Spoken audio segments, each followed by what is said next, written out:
Bonjour à tous, dans cette première vidéo, nous allons ensemble corriger ce que vous aviez à préparer pour aujourd'hui, et puis je vais vous lancer sur le travail, la suite. Donc première chose, vous aviez à compléter la démonstration qui est ici en recopiant ce que nous avons fait dans l'activité, donc vérifiez que c'est fait. Si ce n'est pas fait, vous mettez en pause et vous le faites tout de suite. Alors ensuite, vous aviez à compléter cet exemple. Donc on va regarder la correction ensemble.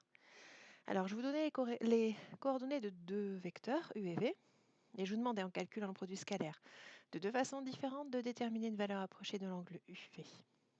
Alors l'idée, c'est qu'il existe un produit scalaire, celui qu'on vient de voir, pour lequel on va pouvoir calculer la valeur exacte du produit scalaire. Donc c'est la formule avec les coordonnées que j'ai utilisées ici.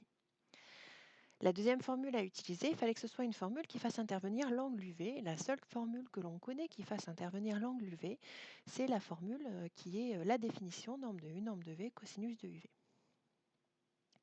Donc j'ai calculé la norme de U et la norme de V avec la formule qu'on a rappelée juste ici au-dessus. C'est ce qui est écrit ici, fois cosinus UV. Donc ça me donne racine de 26 fois racine de 20, cosinus UV. Et évidemment, il faut absolument garder une valeur exacte de ce produit scalaire, donc du produit des deux racines carrées. J'ai simplement tapé ça sur la calculatrice, c'est comme ça que j'ai trouvé 2 racines de 130. Et je garde cette valeur exacte le plus longtemps possible. On ne prendra une valeur approchée qu'à la toute fin de l'exercice.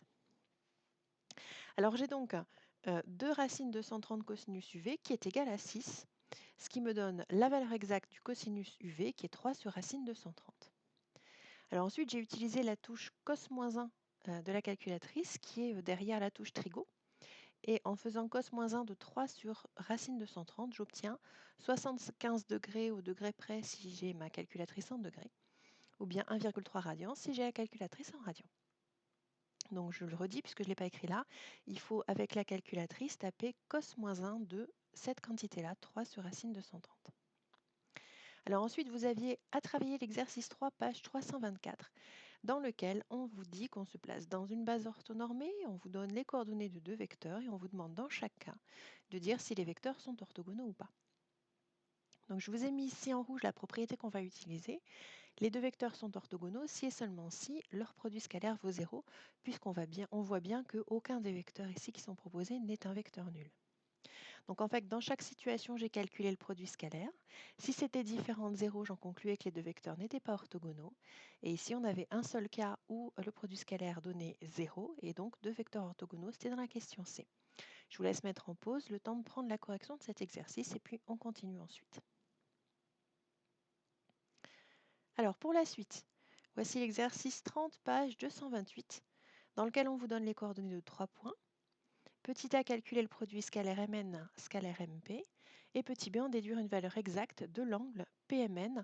Donc on va travailler en degrés. Donc il s'agit en fait ici de faire à peu près la même chose que ce qu'on a fait dans l'exemple du cours. Je vous invite donc à mettre cette vidéo en pause, le temps de chercher cet exercice, et ensuite vous remettez la vidéo en route.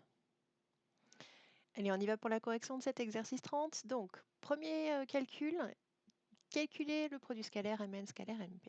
Donc il fallait commencer par calculer les coordonnées des deux vecteurs Mn et Mp. J'ai trouvé moins 5, 3 pour Mn, moins 1, 4 pour Mp. J'applique maintenant la formule du produit scalaire xx' plus yy', donc moins 5 fois moins 1, plus 3 fois 4, ce qui nous font 17. Deuxième étape, je vais calculer le produit scalaire, donc petit b, d'une autre manière pour pouvoir avoir la valeur exacte de cet angle-là. Donc pour faire apparaître l'angle, j'utilise encore une fois la définition du produit scalaire, donc c'est longueur Mn fois longueur Mp fois cosinus de l'angle.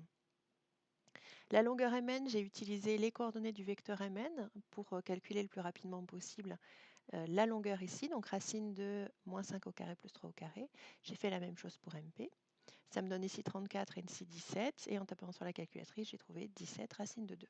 Donc le produit scalaire, c'est aussi égal à 17 racine de 2 cosinus de Pmn. J'ai donc 17 racine de 2 cosinus de Pmn qui est égal à 17.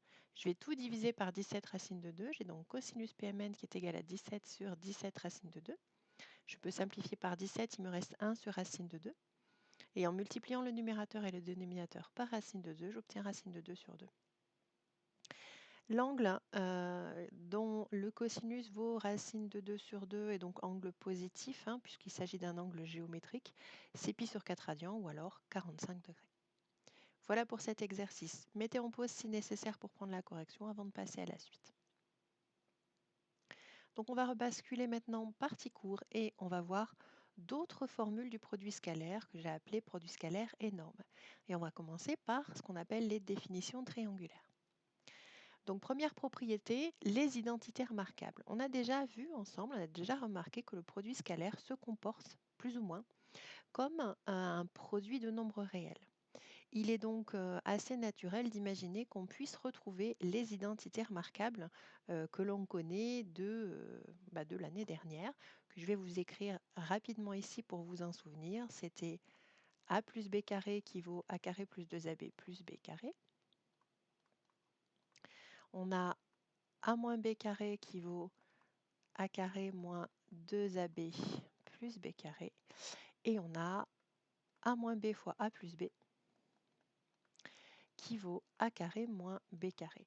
Eh bien en fait, on va retrouver ces identités remarquables ici avec les vecteurs en remplaçant le nombre a par le vecteur u, le nombre b par le vecteur v et le produit des deux nombres par le produit scalaire des deux vecteurs. Et j'obtiens bien que u plus v en norme au carré, c'est norme de u au carré plus 2 fois u scalaire v plus norme de v au carré.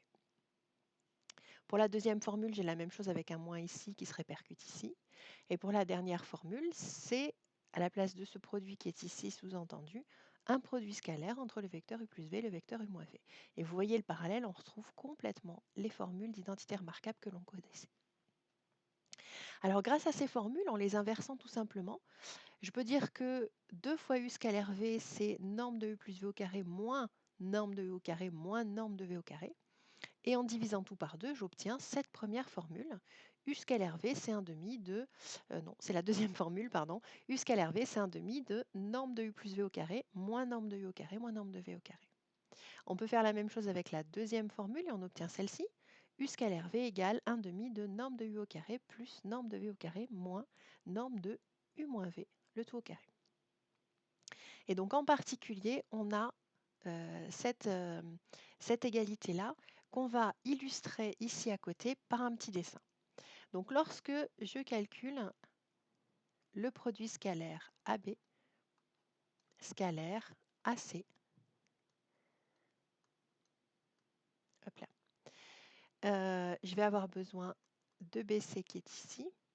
Donc qu'est-ce que ça me dit? AB scalaire AC, c'est la moitié. Si j'applique cette première formule que j'ai écrite ici,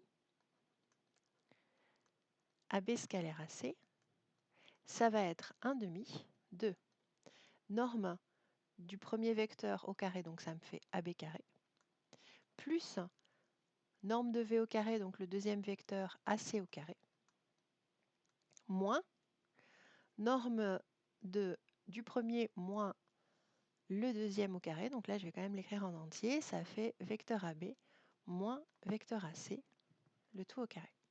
Or si je calcule, enfin si je regarde d'un peu plus près, ce que ça me donne, vecteur AB moins vecteur AC. Eh bien, je ne peux pas faire une différence. Nous, ce qu'on sait faire, c'est ajouter des vecteurs. Donc, c'est vecteur AB plus vecteur CA, qui est l'opposé du vecteur AC. Et si je réordonne un petit peu tout ça, ça fait CA plus AB. Et en appliquant la relation de Schall, j'obtiens vecteur CB. Donc, en réinjectant ça ici, je trouve bien AB scalaire AC, qui est égal à 1 demi de AB carré plus AC carré moins CB au carré. CB au carré, BC au carré, c'est la même chose. Donc pour calculer AB scalaire AC, à partir du moment où je connais en fait dans mon triangle ABC, je connais les trois longueurs, la longueur AB, la longueur AC, la longueur BC. En appliquant cette formule-là, je vais pouvoir calculer le produit scalaire. Donc je connais aucun angle. Par contre, juste avec les trois longueurs des trois côtés de mon triangle, je vais pouvoir calculer ce produit scalaire. Donc vous avez ici un exemple. ABC est un triangle et vous voyez, je vous donne les trois longueurs et je vous demande de calculer le produit scalaire. Donc je vous encourage à faire au moins une petite figure d'étude histoire d'y voir clair. Vous appliquez la formule du cas particulier d'au-dessus pour pouvoir trouver la solution.